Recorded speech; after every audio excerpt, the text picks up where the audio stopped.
a dangerous groups that we're dealing with now.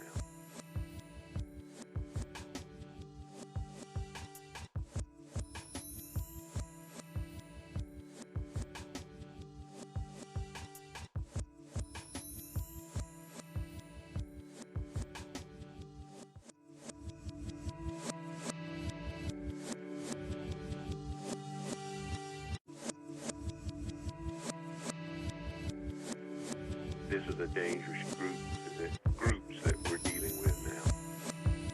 Ladies and gentlemen, welcome to 24/7 Buf Fandemonium presents the K-Gun Report. I'm your host, Jarrod. Joining me tonight, we have Swank. Yep.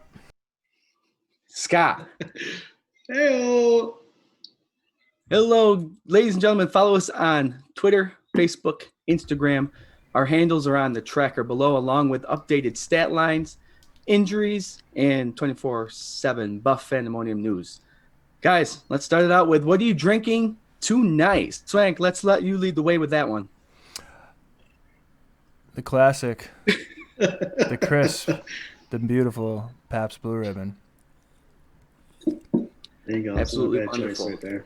Scott, what do you got over there? Blue Moon.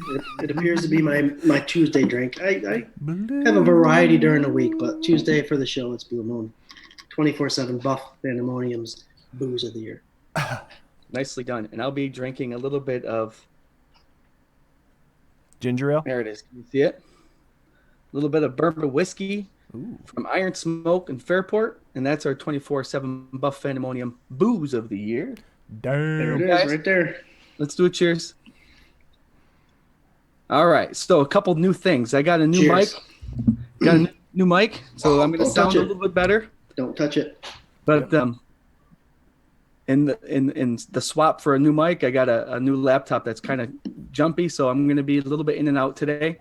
But Swank and Scott, you guys will always sound good and always look good. So as long as we got 2 out of 3. Thank you. Well, you sound good too now. It's the visual. Oh yeah, I that's sound okay. good. I just don't look good. You look better blurry, just so you know. It's probably All right. 24/7 Buf Fandemonium. If you haven't noticed behind me, I got old Steve Tasker and Cornelius Bennett. If you guys haven't heard, we got our first hey, as those two are in the semifinals of this year's Hall of Fame inductee drawing. So congratulations to those guys. Yeah, boy. Boy, so Steve Tasker's been in a couple times. Let me just throw you some stats. And I know if you're huge Bills fans, you know why he's going to be going in the Hall of Fame. But here's his. He played 169 games. He had 51 receptions, 779 yards, 9 touchdowns, 20 rush attempts, 130 yards. He's been in 19 playoff games, 4 Super Bowls, 7 Pro Bowls, back when the Pro Bowls counted. But that's not why he's going. He's going because of his special teams. Before I get to Cornelius Bennett, you guys remember watching? You guys have any fond memories of Mr. Steve Tasker? Swank, I'll go with you first. I remember him getting ejected from his last game. Yeah, he did. Yep. Dude's just like he was a hard ass. I loved him. I loved watching him play. He was a scrapper, and he made an impact the best way he knew how, and that was special teams. And he loved hitting people, and it was very evident. So yeah, I mean, Tasker in the Hall of Fame. Come on, we've been saying it for longer than the drought, I think. So let's keep this going. Now, I saw a couple film of him today, a little bit of film, and some of those hits that he used to put on people would be penalized nowadays. But man, he used to put his hat on people big time. Sure did. Scott, That's what I remember. Is him flying down, mostly on punt coverage, and just if he didn't put a helmet on someone, and you're right, he would have been penalized nowadays. But not many punt returners can run away from him. He was fast, and the stats you just throw out there. I mean, with James Lofton, Andre Reed, Don Beebe, and all them, he was the unsung hero of the 4th wide receiver that did put up pretty decent numbers for someone that was basically 5 or 6 on the depth chart. Yeah. In his rushing yards, it just sounded like he averaged about 6 yards a carry. That's pretty impressive too. So yeah, a little over 6 yards a carry. yeah, he deserves it. It's about time he gets some recognition. He has been getting recognition, but I think it's time that they put him through. Yeah, we always preach 3 phases of the football game, right? And special teams is one very important one. And we've talked often about Andre Roberts and how he can switch the field quickly on a team, and that's what Steve Tasker did. I remember him pinning the ball down at the 1 yard line, jumping, making these crazy plays where he catches the ball in the end zone, throws it out, gets him pinned inside the 5. Field position is a huge contribution to the success of a football team, and he definitely made it easier for the Bills defense and the Buffalo Bills offense too. Secondly, Cornelius Bennett, Biscuit. 206 games, 5 Pro Bowls, 7 interceptions, 1 touchdown, 31 forced fumbles, 27 fumble recoveries, 1 All-Pro selection, 1,190 tackles, 21 playoff games. He went there with the Atlanta Falcons as well, and a total of 71.5 sacks. I think he was just a guy who came off the corner, reminded me of a lot. He wore 55 just like Jerry Hughes does when he first started, but he was an animal too. And you guys have any fond memories of Mr. Cornelius Biscuit Bennett?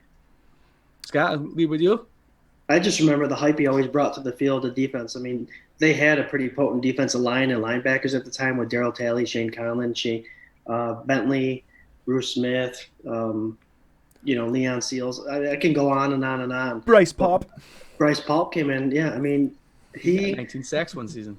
And I remember just him getting sacks all the time, and he got them when they were important. And just, he came from Alabama. I mean, he traveled a little bit. He went to the Falcons and all that stuff. But what's he, 5th overall Bills sack leader, and Hughes just took over.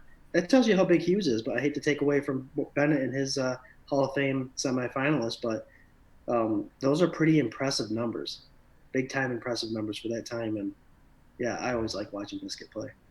Yeah, man, that D was like nothing but hype the whole time. Like, they were just crazy electric on the field, so much fun to watch. And no matter where you looked, there was like a big name guy for us. I mean, for everybody in Buffalo, you knew everybody on the defense.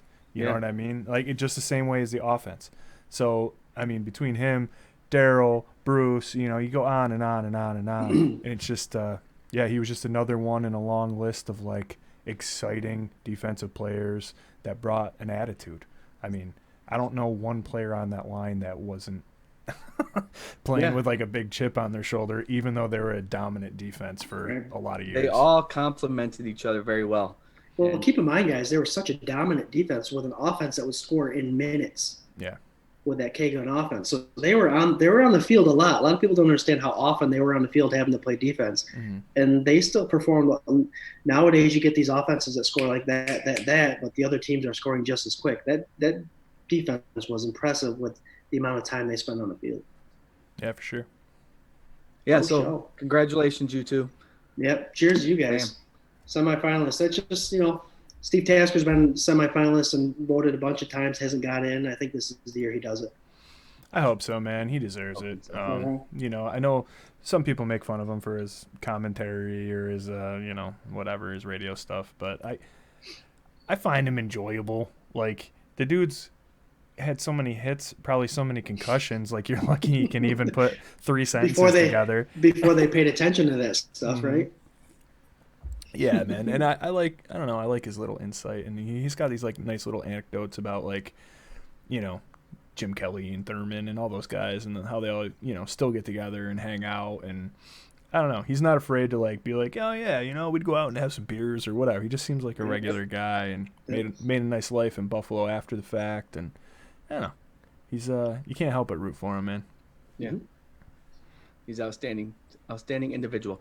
Right off the bat, we have Eder. He says that made special teams cool, which that's a great statement. And Scott, you're getting props on your outfit already by Angie. Yo.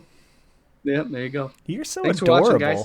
Hey, guys, it's throwback week. It's one of my favorite weeks when they wear the all white with the standing buffalo. I mean, I'm a fan of the red helmet and all that stuff in the 90s, but this week I just love seeing it. And Josh Allen makes that jersey and helmet look good.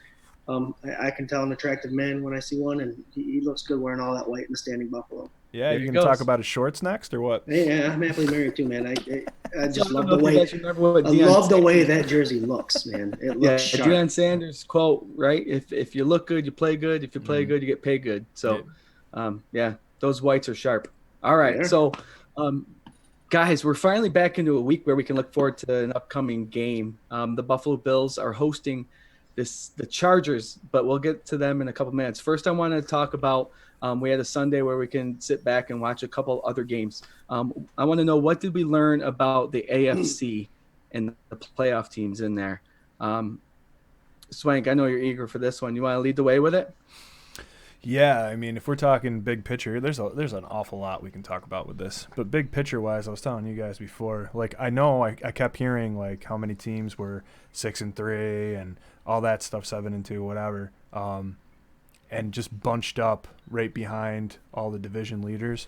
But like, until you started watching games outside of the Bills, I couldn't believe it. Like, between the Colts and the Titans and the Ravens and the Browns, and it's just like, it's all just like a traffic jam right there. And I gotta say, I think a lot of those teams, for as much flack as like Josh Allen and the Bills get sometime, and like this year I'd say it's been a little more fair. They've started to come around and give, praise where praise is due. But man, there's a lot of like pretending going on. I feel like there's like a lot of like teams that their record shines brighter than what they actually are. And talking about the AFC North. Primarily, yeah, But even like, I'm no stranger to saying how little I think of Phillip Rivers, and I think, for as much as I dog him, he should be respected. He's got a good arm, all that stuff. I just don't think he's done anything to merit getting on, his hype train and starting a parade. I think even watching him now, like, you can see his age. I was joking around about, like, you see him wind up now, and it looks like he's trying to crack a 50-yarder, and it's just that wind up for, like, a 15-yard, like, strike, And, Swank, I want to jump in there quick, and I think their defense is Colts' defense is ranked number 1. It is. It's a nasty D, and that's kind of where I was getting to it. So, it was like he can put it together because their defense is nasty, and he's got T.Y. Hill, and he's got some weapons around him, and he's not an idiot, But It's just interesting, like, watching that game, seeing like how just back and forth it was. You know what I mean? Like, down 14, and then come back, and I don't know. It was nothing seems for certain anymore. 14 points doesn't mean a whole lot in the NFL right now. Definitely not in the AFC. So I think primarily we learned that there's a big old traffic jam right at the top, and we lucked out very well, I think, in our bye week with the Ryan Fitzpatrick eventually led Miami Dolphins losing their game in the final seconds in a very Fitzpatrick kind of way. But I want to talk about the Dolphins, dude. So, Scotty, what do you got about what we learned here? I agree with you on a lot of points. One of my things I had here to talk about tonight, and I think you took over it. So, who are the Colts? It's a tough team to decide, and the Colts will be playing the Titans this week, which will be a big AFC South rivalry game that'll decide who's taking over the AFC East. And fans that are paying attention, whoever wins that game, you kind of want to root for them to win the division, and then whoever loses to lose the rest of the games, just for wild card biases. But yeah, the AFC North, it's tough. The Browns and Steelers are doing okay. Steelers are 10-0. Browns are, what's the Browns record? 7-3. Yep. They played the NFC East. They both played the Texans. They both played the Jaguars. It's hard to decide if those records are something you can take seriously. We talk about this all the time. You play an NFL team, you have to play an NFL team. They're all good. They all have professional athletes on them, but the NFC East is a joke, and the Jaguars and the Texans really aren't doing anything that great. So 10-0 and 7-3, it's hard to see how good they really are, and that just makes me more excited about that Bills-Pittsburgh game coming up here in a couple weeks. That'll tell a lot about both us and the Steelers of how really good they are. I feel after watching this week, there are a bunch of 6-4 teams, a bunch of 7-3 teams, and even the 4-6 teams are still in it technically. So that makes 11 out of 16 teams in the AFC still within the hunt for the wild card spot. We need to knock some of those guys down. I think the easiest way for the Buffalo Bills to make it, win a division. Yep, and Just- this just past win it. weekend, all of them lost, so And that made it easier. The Jets Dolphins lost, and as we Patriots all expected. lost, so. The Jets lost, the Patriots lost, and the Miami Dolphins lost. So handle your own. Win the games you have to win. Bills fans, just let's no. let the Miami Dolphins and Patriots keep losing. That's the easiest way in the playoffs. That gives us a home game in the playoffs. And Swank is going to love this one. I told him earlier, if this playoff started today, we'd be playing the Browns. Mhm. And I know how much Swank loves the Browns. So, Oh yeah, I love I- the Browns, dude. Did get a Absolutely. Yeah, don't bet against them, Swank. 'Cause what happens Don't every bet time you against bet? Dude, I didn't bet against them this week, and what happened? I They know. they scumbag tripped into a stupid win after Baker threw up a big egg. The defense had more points for 3/4 of that game than the offense did. They didn't score an offensive touchdown in 2 games, right? 2.5 games. 2.5 games, I think 2.5 you said. games. Yeah. So I texted you guys this on Sunday. Can this conversation about Baker Mayfield be over, at least when you're talking about Josh Allen in the same conversation? Because Baker has the most electric elite offense that money can buy, right? Like, even when Odell was there And the healthy, defense, that's pretty and stout. the defense is stout. And you could say, oh, Myles Garrett was out and whatever, man. One player does not make a team. Like, one player doesn't make a team. And Myles Garrett was especially- out, but Carson Wentz was donating footballs to the other team. Absolutely. And Absolutely. Carson Wentz looked horrible. And oh god, yeah. And you want to talk about somebody who we can stop talking about him now too. Like he's a bust. He's a total bust. And I think he has been for a long time. He Ever since that injury. yeah, he caught Ever since lightning in that the knee bottle. injury. Like a couple seasons there in between injuries, and he looked like something good. But now you can tell, man, he's hearing footsteps. He's throwing horrible balls when people are within 6 feet of him and laying them out on the dirt. Like he'll just dump it out. He looks a lot like Trent Edwards to me, and I just couldn't believe it After the injury, yeah, just like Trent Edwards did. yeah, and I don't think, I don't know. I noticed way more about Wentz on Sunday because I was rooting so hard. I've never rooted for the Eagles to win so hard in my life because I hate the Browns. There's like 2 guys on that team that I'm like, they're okay. The rest of them, I hate them. I just can't stand it. Landry, dude, if anybody tells me what a great guy, you got to get that ball into number 80s. No, screw Landry, dude. Antonio Williams will tell you, screw Landry. He's a dirty player. He's not worth the hype. Oh, God. I don't like him. So part of me is like, yes, I want to play the Browns. And O.J. Beckham's catches aren't as hard as they. Beasley had a better catch last week. I was going to say, O.J. Yeah. Beckham's catches aren't as hard as they think. He got little Beasley catching those kind of passes. Mm-hmm. No, but Yeah, not I only the agree. Browns I mean, to Baker watch, Mayfield. but all right. So not only the Browns miserable to watch, but you know what also annoys me besides Landry is when Kareem Hunt scores a touchdown. Yeah. You just want to. It's like this dirtbag still in the league. That's like It's something that like I kind of feel like I don't even say it anymore because we say it so much here. Like Sarah hates Kareem Hunt and can't understand like as much as of like a football like observer, I guess she's been. You know, she liked the Bills for a long time, but not was like a diehard fan. I don't think until like she saw what Sundays are for me, and you know it's like you marry this guy. You marry the Bills too, you know. Better acclimate. You better acclimate on Sundays. Yeah, and I'm just like, I'm not that kind of guy to be like, if she liked another team, whatever. But like, she already liked them, so that we just kind of grew it to get together and made like this ritual on Sundays, and it's been super fun. We watched the Indy snow game together, and we had it was just such a great. She was here when they broke the drought. You know what I mean? There's like all these little memories and like how much it means to me personally and now to her. And I'm very sorry if you're listening to this, Sarah, for what I did to you and the curse that I put into your heart of loving the Buffalo Bills. But it's worth it. The up and down is worth it. You know what I mean?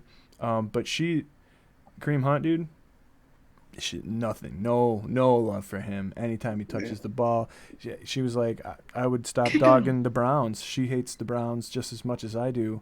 But it's solely because of Kareem Hunt. And she's like, if they did the right thing, she's like, the Super Bowl champions caught him. Like, they won a Super Bowl, and he was a great running back, and they caught him. So what does that say?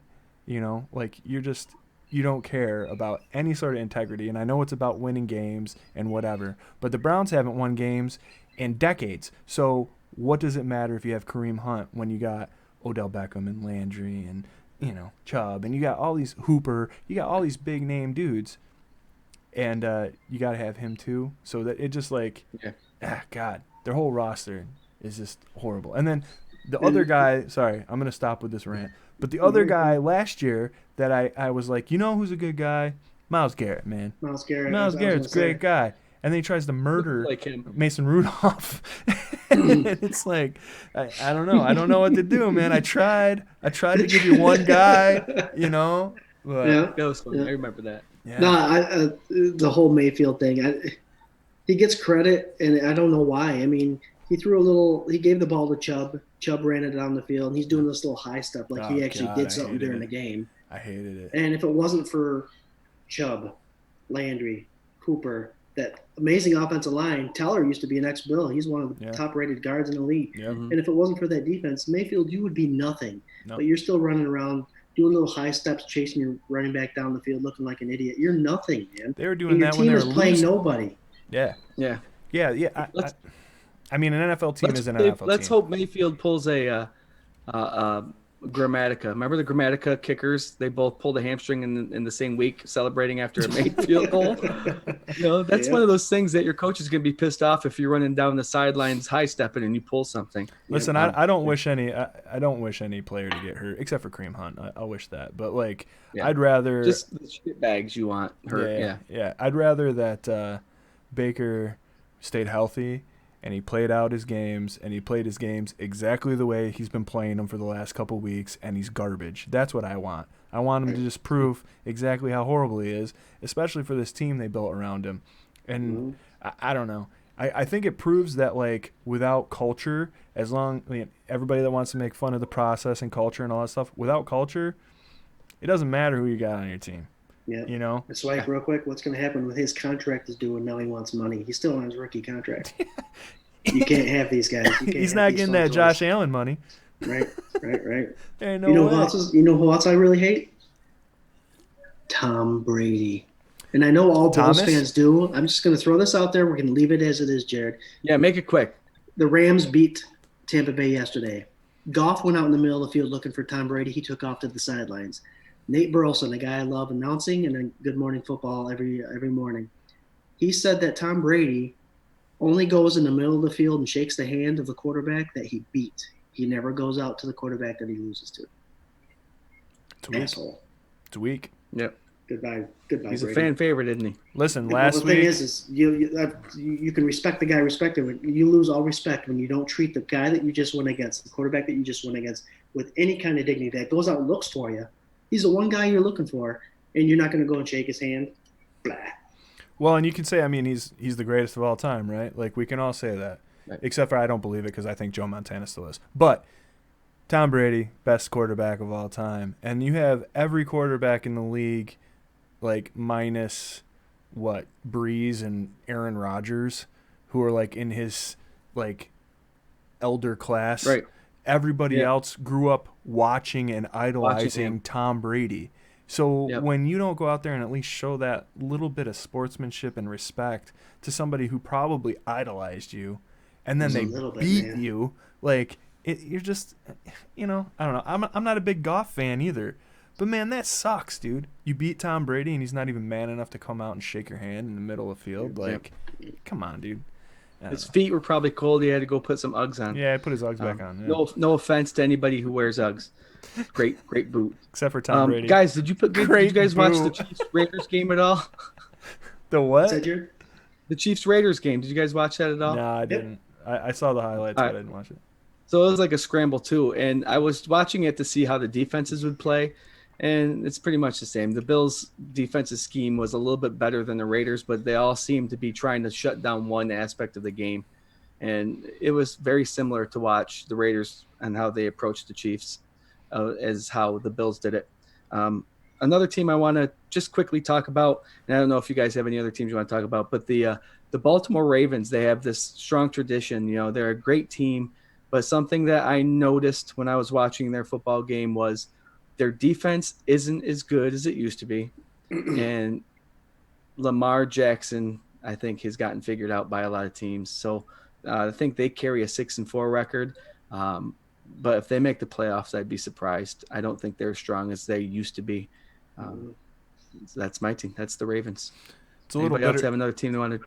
Yeah, I got one more, but it's a little bittersweet with the Ravens because I like Lamar Jackson. I think he's a good personality in the league and all that stuff, and he was making something work that he still is. I mean, they're still winning games, like whatever. But I have a lot of respect for the Ravens and Harbaugh for molding that offense and completely changing it and abandoning Joe Flacco and a passing offense to accommodate a young quarterback who had a certain set of skills and to like put together like the best RPO package that the league has seen in like the last season and a half, whatever. Right. It's super fun to watch, which you wouldn't think a bunch of running around would be, but it is, right?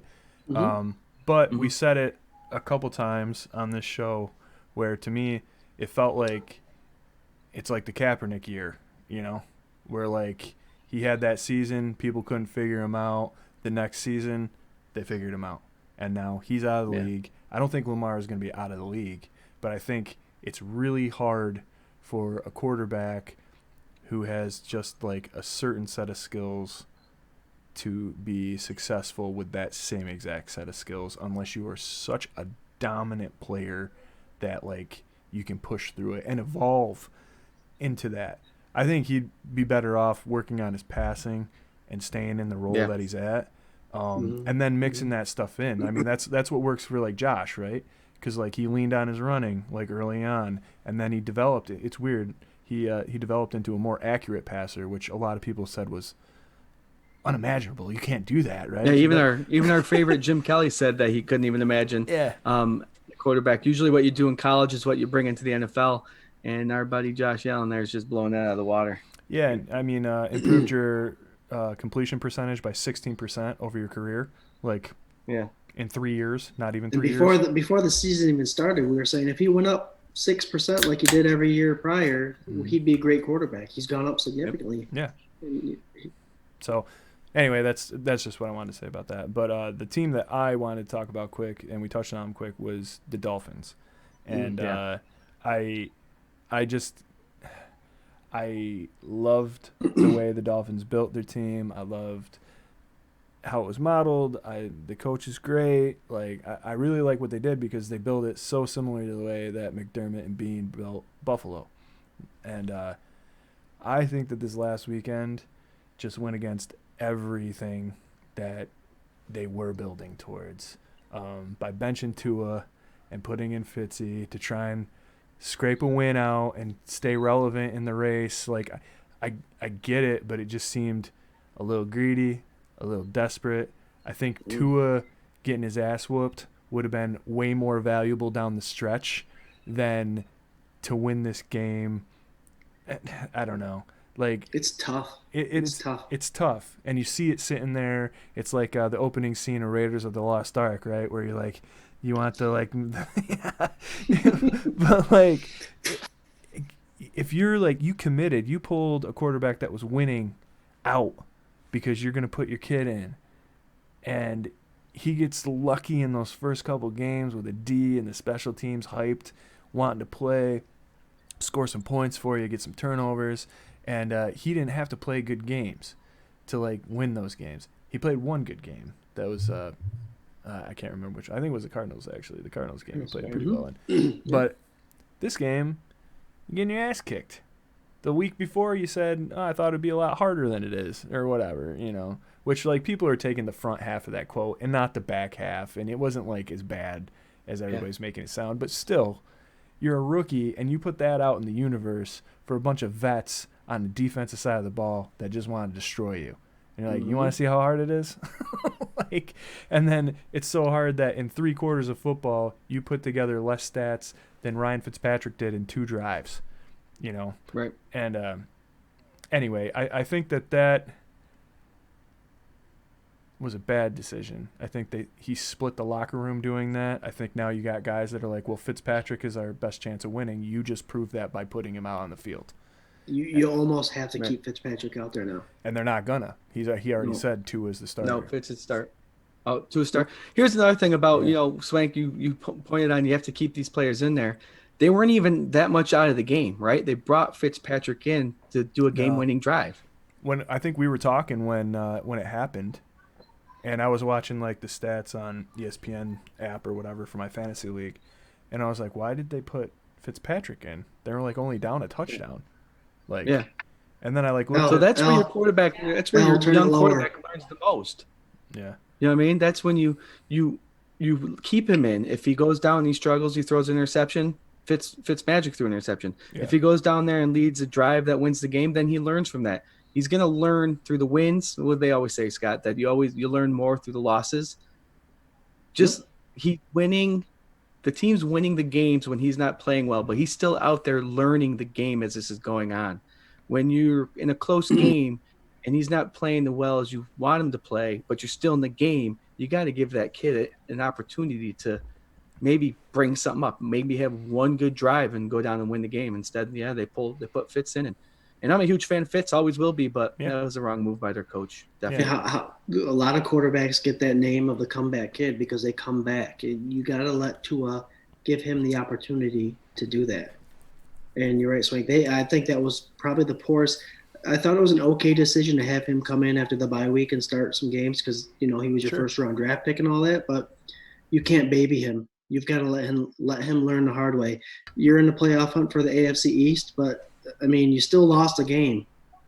So it's a tough decision for the coaches to decide, do you lose the game with the guy that started the game, or do you lose the game by potentially dividing that locker room and bringing in Fitz, and then after the game saying you're going to play Tua again?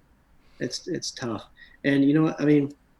It's a shut your mouth moment. Tua, I know a lot of people are taking the back half of it, but you say two things and the media is going to punch out that one thing that makes you look horrible. Oh, yeah. And to say that this league is a lot easier than you thought it would be, and you're 10 for 20 for 83 yards and a touchdown, and you're losing, and you get benched, shut your mouth. Learn. Hashtag shut your mouth. Just you got to learn, buddy. There's NFL quarterbacks all the time, Drew Brees, all them, Rodgers, that lose games that they shouldn't. Right. Learn the game. Yeah. Learn. Fellas, you want to talk about our Buffalo Bills now? Always. Sure. It was a bye week. It was hard to talk about the other teams so often, but and real quick note, Jarrod, I just want to say this. I feel bad for the Bengals. Burrow potentially is out until the 2022 season. PCL, ACL, MCL, and some meniscus stuff. So that potentially could be a whole 2021 season gone too. Burrow's been kicking ass, and he's making that Cincinnati organization look good. I think they're dedicated to him, so it'll be interesting to see what they do for next year. But sad news. Hopefully it's not a Teddy Bridgewater thing, Yep. But, yeah. So good luck to you, Burrow. Yep. Get healthy. So our 7-3 Buffalo Bills. Yes, we're on to game week, finally. Like I said, it was a long week. We got it. We're on Tuesday. Game day's right around the corner. We mentioned earlier we're loving those standing Buffalo white on white. It's an awesome uniform. Can't wait to see them on the field. But our 7-3 Buffalo Bills are hosting the 3-7 Chargers. Swank, I'm going to lead you with this one. As I always ask, is there any concerns about this game that you have regarding the Chargers, or anything you're nervous about or confident about? Yeah. If we're going with what I'm nervous about, or what I'm thinking I want to worry about here, it's Herbert and Keenan Allen. I don't know. Herbert's he's been a great rookie. I picked him up third week of my fantasy league and benched Lamar Jackson for him. He's explosive. He makes good decisions. He's not going to be the reason they lose. Real quick, are you starting him this week? Oh, yeah. Okay. Well, I'm not starting Lamar Jackson. That's the only reason. I still we'll get to picks later, but make no mistake who I'm picking for this game. I am worried about it just because it seems pretty trappy to me. seems like a little trappy door, and I don't think it's a very big surprise trap game because, like I said earlier, man, the Chargers all around, they can't finish games. That's the only problem they have. They could very easily have the opposite record that they have right now. I feel like they've been in most of the games that they've played. Like I said, man, Herbert came out with a fire lit under his ass, and he's been performing great. You know, Al, a little lower. Forgot to click it, Scott. Yeah, you gotta click it. No, buddy. Swank, I think 9 out of those 10 games were all less than 6 points. So they've been in every game, right? They just haven't closed. And I think that leads out into last year too. I think from last year and this year, they're 3-16 in one-score games. So they haven't been able to. And good teams usually close, and they haven't been able to. But yeah, that's a good reason to be nervous. You know, they've been in every game. Sure. Well, 3rd ranked offense and 11th ranked defense. So they're doing things right. They're just not winning the games. Yeah. I think the big storyline for me, aside from Anthony Lynn coming back to Buffalo, and like as much as like it's a thing, I don't think it's that big of a deal. Like I think he obviously probably would have liked to get the head coaching job, and he didn't. I think the bigger storyline is Herbert and Allen going face-to-face for the first time, and two like young quarterbacks that are going to be in this league a long time. Right. And, you know, they're both exciting players. It'll be really fun to watch. So very, very similar numbers. Mm-hmm. I mean, 22 touchdowns to 6 interceptions and 21 touchdowns to 7 interceptions, and they're within 150 yards of each other. Yep. And both completing 68%, and one's got a bad record, the other one's got a good record. It's just and he plays in a different division, so you can kind of root for him throughout the year. We'll play him every once every, well, depending on how we finish, but it could be every year, but it could be every 3 years. So it's always good when you have a good competition quarterback in a different league where you don't have to really compete with them. Yeah. What do you got over there, Scotty boy? Scott, what's your concerns about? My concerns? Mike, I have one quick. Have you had any of those Josh Jags yet? I have. The box is open. I have a box that's not open in the man cave, though. So that's my trade-off. Spray it with gloss finish and all that stuff, so nothing. Well, I'm thinking about getting one of those shadow boxes that are nice and thick, and put it in a diorama with my Fruity Flakes. So I think that'd be pretty cool. I think that'd be pretty cool in there. Go ahead. These Jags are great. I think our Bills defense with the bye week and the preparation, there's a lot of film on Herbert now because he's played a bunch of games. I think we'll be able to handle them okay. Dane Jackson impressed me against Hopkins. I mean, he had a couple 1-to-1s against him in the Cardinals game, and he impressed me. And we put out a post this week. Do you think he earned his spot? And I think we had like a 99.9% agreement to he earned his spot to the final roster. 137 responses, 135 said yeah. So it'll be interesting to see, but with Josh Norman coming off the COVID list, if Dane Jackson scores the starting 53-man roster. But I think we've had plenty of time to study Herbert. The running game only averages like 3.6 yards a carry, even though they still do 50-50 pass run almost, which I think they do more running just to establish the run game and try to keep everybody honest. So if you're their leading rusher is Josh Kelly with 311 yards. Yep. So if you're going to ask me what's my biggest concern, I saw Perriman put Mikael Becton on his ass against the Jets. He's their linebacker, their middle linebacker. Mm-hmm. Big boy, put down hard. And Feliciano already put out a warning we all saw saying you better not bring that to Buffalo. So Perriman, middle linebacker, tough guy to defend. Bosa's on the other side of the defensive end spot. He's always only has 4.5 sacks this year, but he's always someone that potentially can ruin the game for you. And then Melvin Ingram. I mean, he's been quiet. He's older vet, but he can still put up numbers if he has to. And Casey Hayworth is their defensive back that right now is questionable, which is a big to-do. That's a big injury that we got to keep an eye on because it's a groin injury, and we all know how nagging they can be. So those 3 guys are my biggest concern. I think, like I said, we have enough film on the offense. I think we can handle them. I think it's Perriman, Bosa defensive line, Perriman linebacker, and Hayward defensive back that we have to worry about. if we can figure those guys out, I think we'll be all set. Scott, quick on Bosa. I don't know what his, how people rate him and stuff, but the little bit of highlights I saw this past weekend, is he a cheap shot guy? Because he went low on Flacco once. He had a late hit. I think he had 2 personal fouls on this last game, and He's one of those 110% guys. So I think the personal foul hits are because he does do that low tuck. He's a lightweight guy. Those defensive ends tend to do that whole drop the shoulder and go low. And I think some of those personal fouls may be a kind of a momentum thing, a low hit thing. But the Bosa's one of them is at Flacco's knees. Yeah, the Bosa's are 110% defensive ends that go all out all the time. So yeah, and they don't seem dirty. I like the Bosas. I don't think they're dirty at all, both of them. Yeah. But they're always I mean, Deion Dawkins is going to have a good matchup this week. Yeah, it'll be fun to watch. I thought I heard somewhere where him and Ingram. I know Ingram's been fighting a little bit of injury bug this year. Bosa too, though. I thought that he was a little in and out. So that might be something. I did see a really sweet video where I think, it was somebody on our page. They posted a video of him like being frustrated, Bosa, and he like kicked a garbage can. And the story was that he could be fined, if not suspended, because he kicked the entire Jets team on the sideline. Where's this going? Because Antonio Brown did something crazy with a security footage or something like that, or a camera.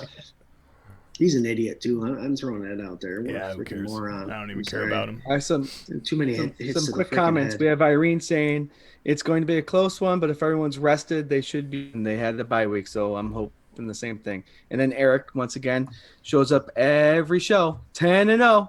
He's a Steelers fan. We'll have him on in week 14. What's up, Eric? Just wait till that game when they're playing somebody with a winning record. We'll see how that goes. It'll be a good game. Guys, my concern is when I was writing down a little bit of concerns that I had was obviously the quarterback, Herbert.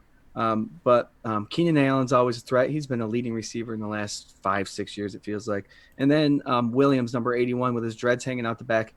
He had a decent game against the Jets. They played the Jets this past weekend, right? Am I correct in saying that? Okay. For some reason, that's I'm questioning it. But he made some good catches. He's a big receiver. And with all that, I forgot about their tight end, Henry. He's been a top tight end in the league too for the last couple of years. So the offensive passing game concerns me. But I must also breath is the fact that when the Jets were pressuring them, they either sent four defensive people, or they sent 6 to 7. They never sent just one guy. So with the 4 defensive linemen and the defensive end pressuring Herbert, they did get penetration. They did get a push on that offensive line. When they sent more than 6, Herbert was able to just make the read and make the dump off.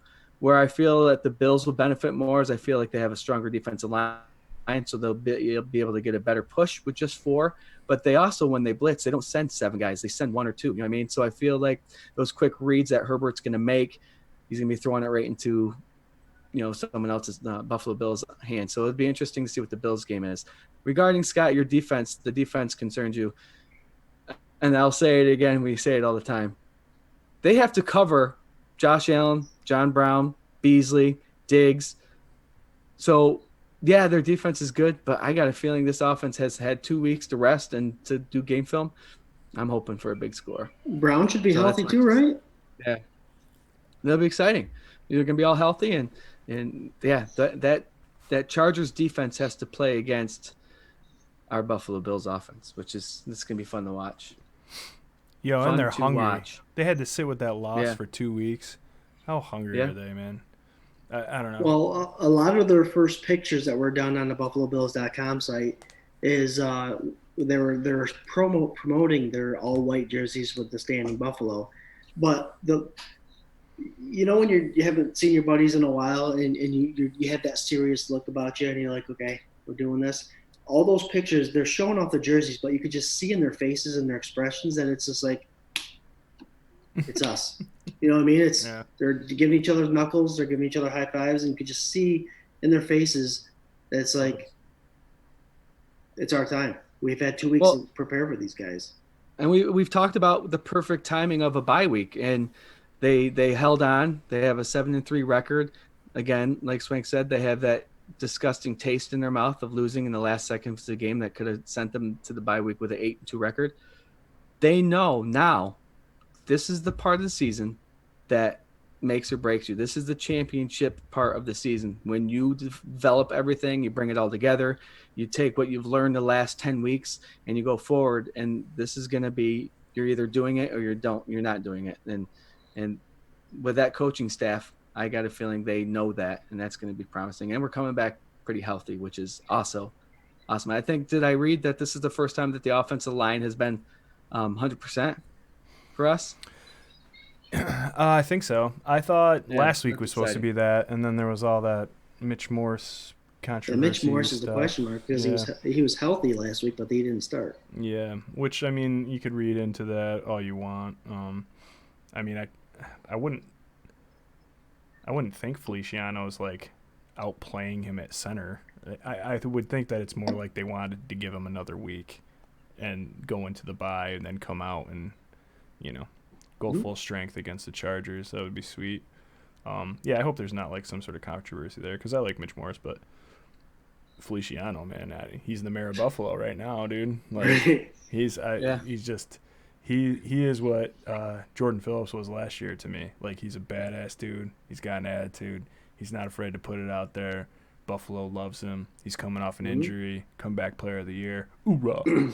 Hoorah. Well, he was the spotlight of one of our conversation starters before the season even started about he brings that different attitude, a line that's very disciplined.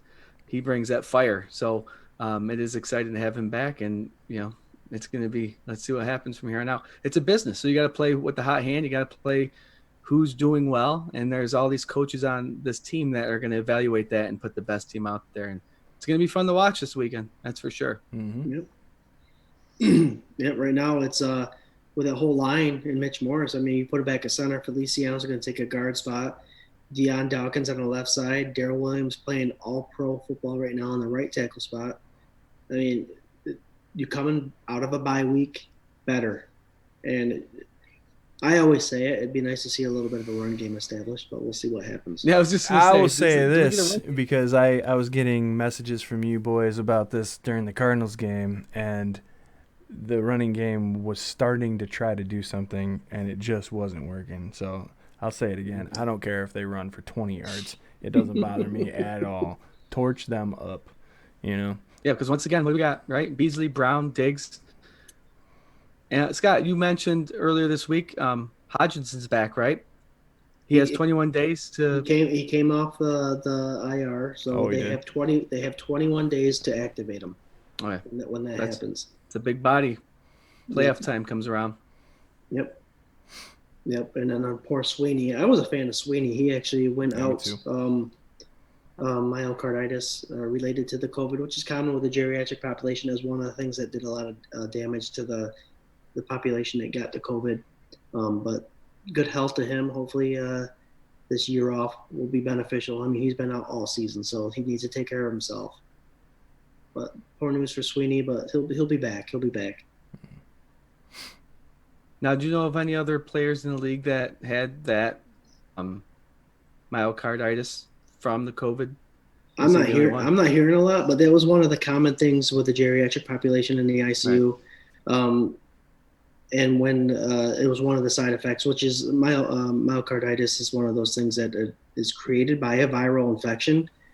So it's COVID that caused it for him. A lot of viruses can cause it, but it's something that you need to take care of. Shortness of breath, heart palpitations, not feeling healthy, and one of the scary things is death. But that was one of the things that took care of a lot of the COVID patients, unfortunately. But you need to take a year off. You need to get that infection taken care of. You need to get the heart healthy, and it's just another step for him. Sweeney's a tough guy. He went to Boston College. He was tough there. And when you put all that stress on your heart, it can it can cause some damage. So you need to give your heart a rest, and taking a year off is good for him. Right. Guys, let's talk about Mr. Josh Norman really quick. We haven't really discussed him too much, but and we had a little thing about Dane Jackson. I'm excited to have Josh Norman back, but do you guys expect him to play anytime soon? Do you think he's going to be put right in there this week? You think he'll play this week? I don't know. I don't know how much I care. I like Josh Norman. I had some higher hopes for him. He made some splash plays. I think now that the dust has started to settle a little bit and he's been out, I'd rather see him do the role that originally I think he was brought in here for, and that was to be a backup. Mentor. I mean, I think the bigger like discussion is between Levi and Dane Jackson. And for my money, like I like Levi. I think he's played better this year. I kind of want to see Dane Jackson get more reps. I'd like to see him split reps with Levi and see what the hell he could do. Like you said, he posted up on DeAndre Hopkins in the end zone, and he didn't catch that touchdown.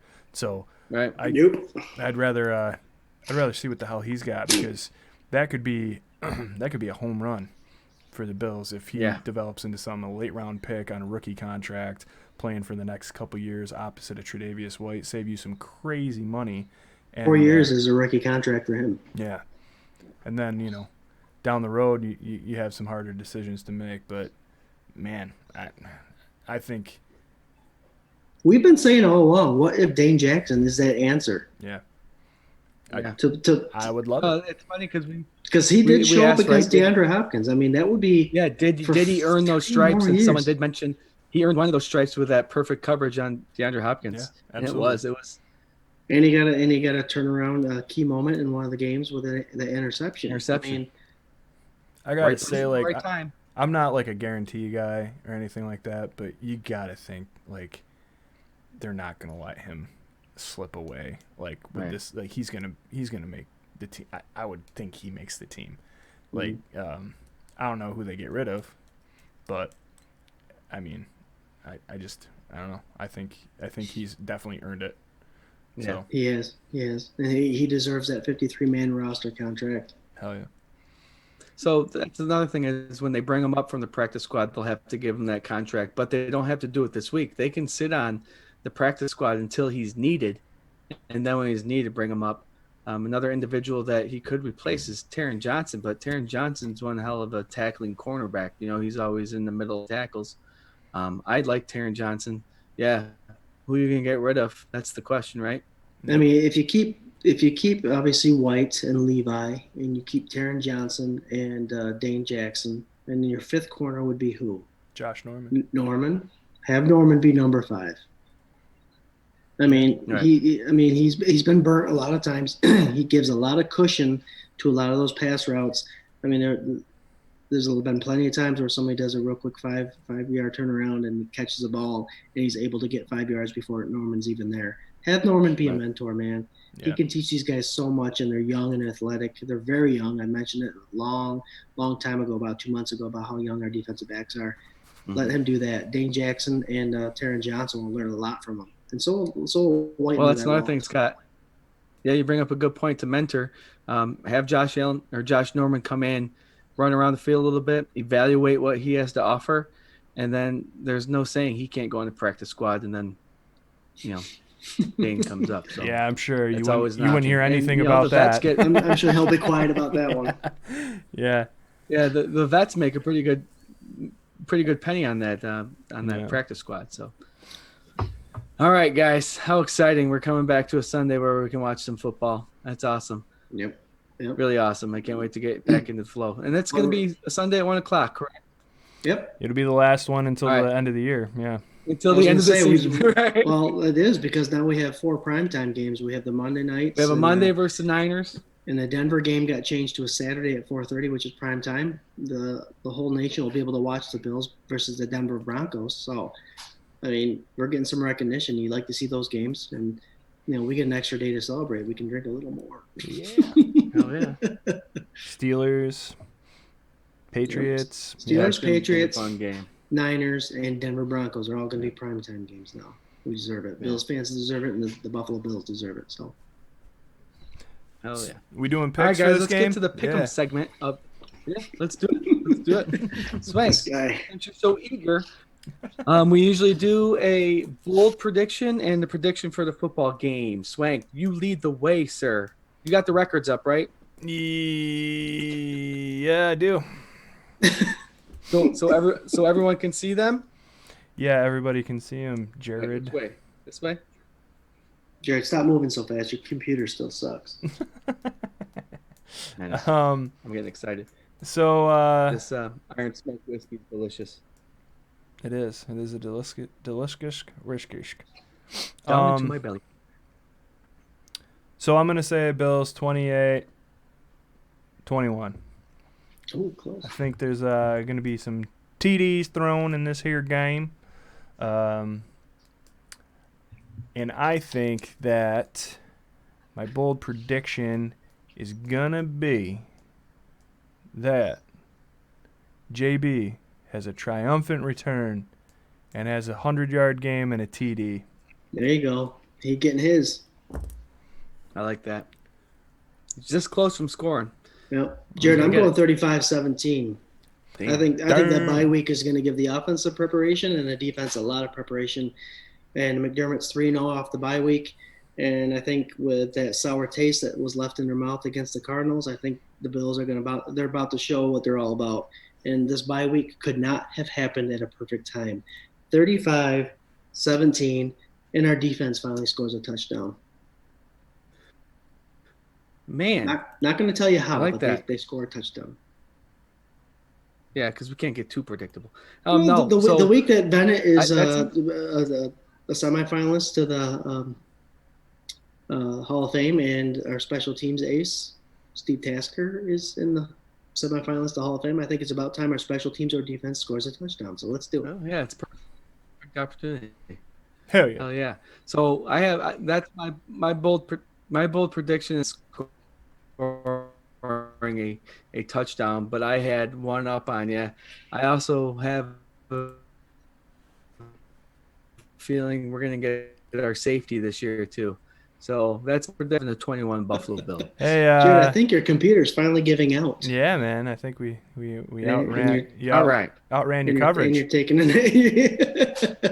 He just took a nap there too. I think he got a lazy. Can you eye, give or us both of them got lazy. give us your bold prediction again? Bold prediction, Jared? We lost you there. Yeah. All right, bold prediction 30. Okay. Defense scores a touchdown and a safety. Oh wow, okay. Yeah, which makes the score 37-21 Buffalo. 37-21 Bills. All right. Sweet. Would you believe all three of us picked the Bills to win? No way. And on the coverage. Out. Kicked your coverage. All right. All right.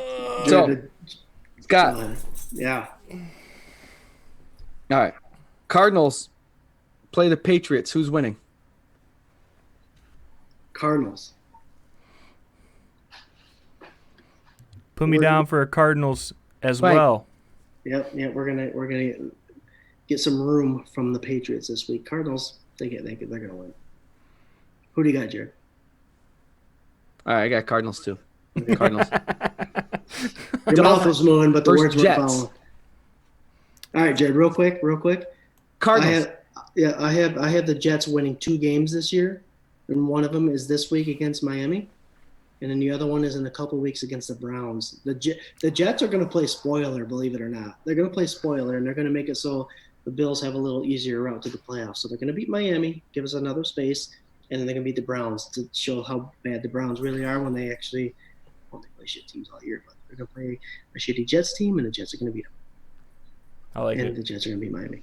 You like that one too, Swank? I do, and I would pick it, except for I'm 3 games down from you, so I'm going to pick the Dolphins. Okay. But I do think that would be so poetic that he makes that boneheaded move, and then they come back, and then the Jets stomp them out. That would be great.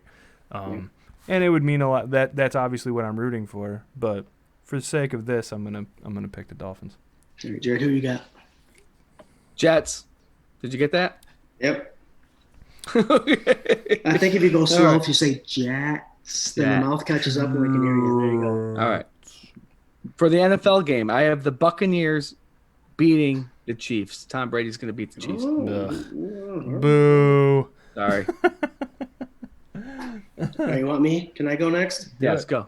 I got 2 games. If Minshew is playing this week for the Jaguars, I got the Jaguars beating the Browns because I don't think the Browns are that good. Yeah, If hell he's yeah. not playing, Jarrod, you need to pay attention to this. If Minshew is not playing, then I'm going to have the Falcons helping us out by beating the Raiders. Yeah.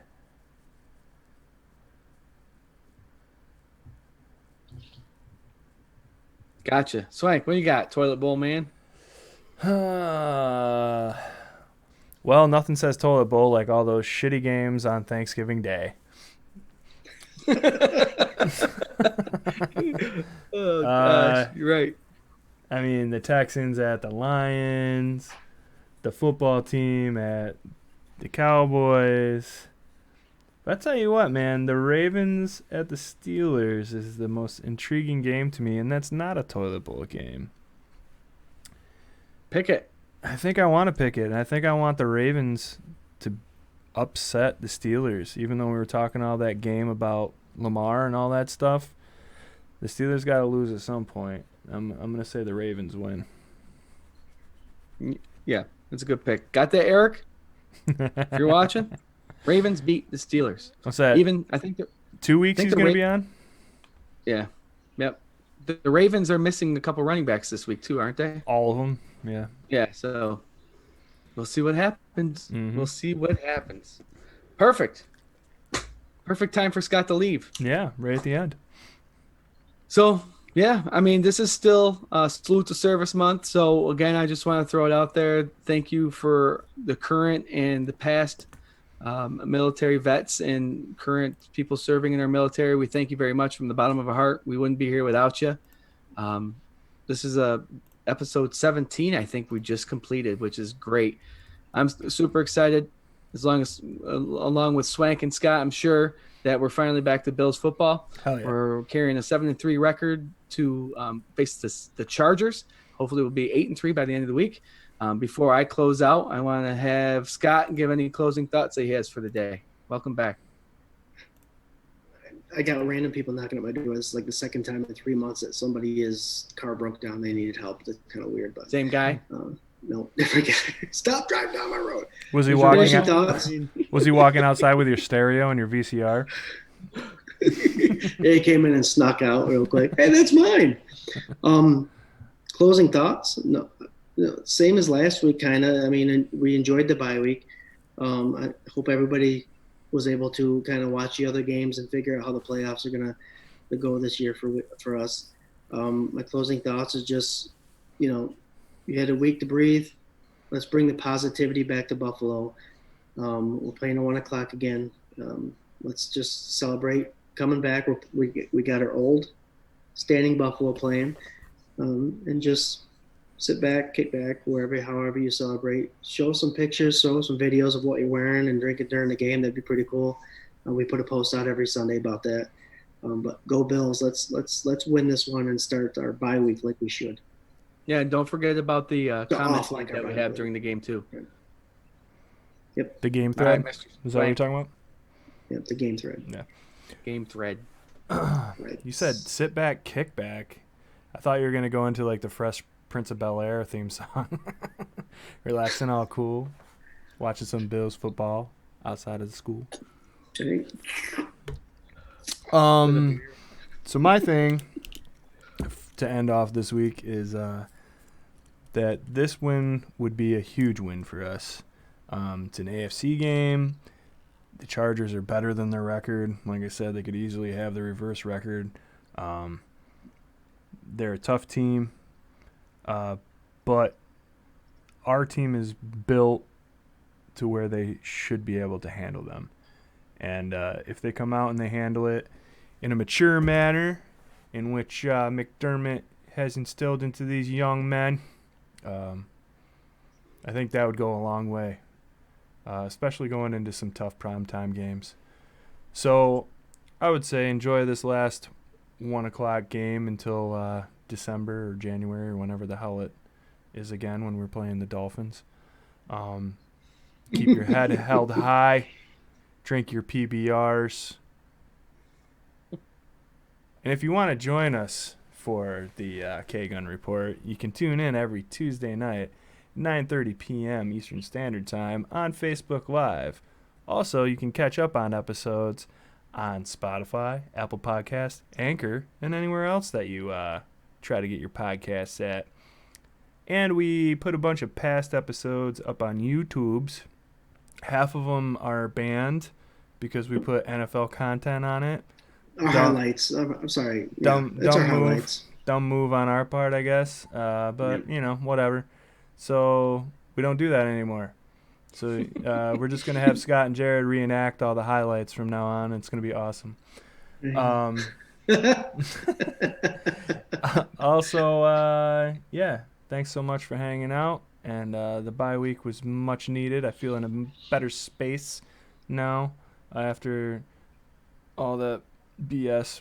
And DeAndre Hopkins is still a piece of shit. But Tom Brady is too. We're going to start a list. Hey, it's gonna be man, great. I tell you, what the hell. Mm-hmm.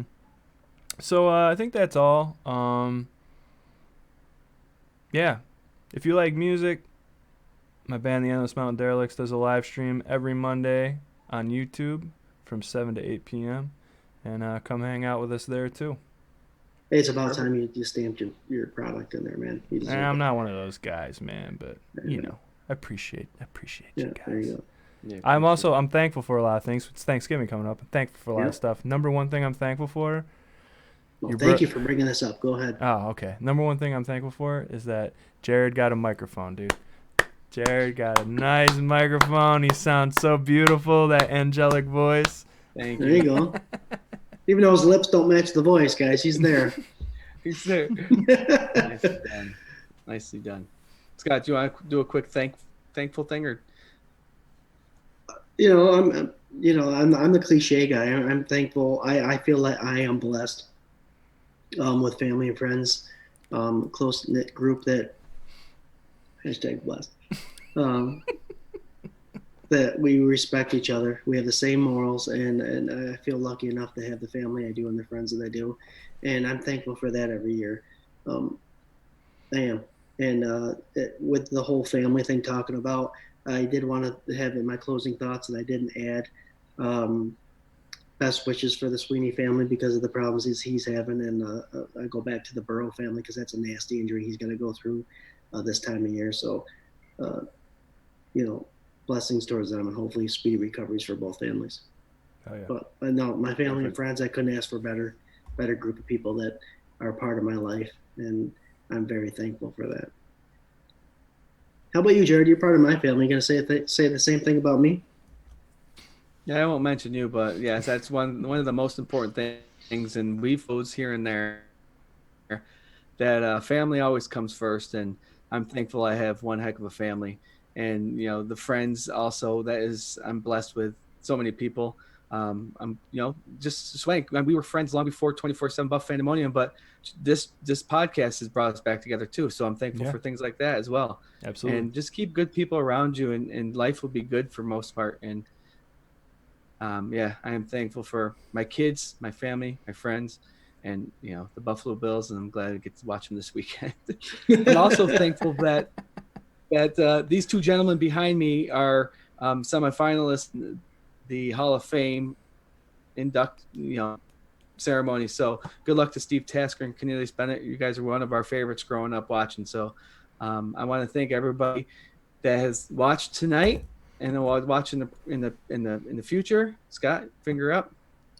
I just want to tell everybody we're going to have some primetime games going on within the next few weeks. So plan accordingly and be responsible. Did I pause? I must have paused anyway. And we're also going to have some decals out here shortly, so pay attention to our Facebook page. For sure. We'll be handing out some decals, guys. It'll be nice. All right, Swank, I think we lost Jarrod for good. I think his computer's only good for an hour and a half. I'm back. He's moving a little. Not hear me close out, but I'll close out now. Thank you guys for everything. We'll see you next week for 24/7 Buf Fandemonium presents the K-Gun Report next Tuesday at 9:30, and hopefully we're talking about our 8-3 Buffalo Bills. Thank you guys. Cheers. Go Bills. As Cheers. always, go Bills. Hey. Go Bills. Ah.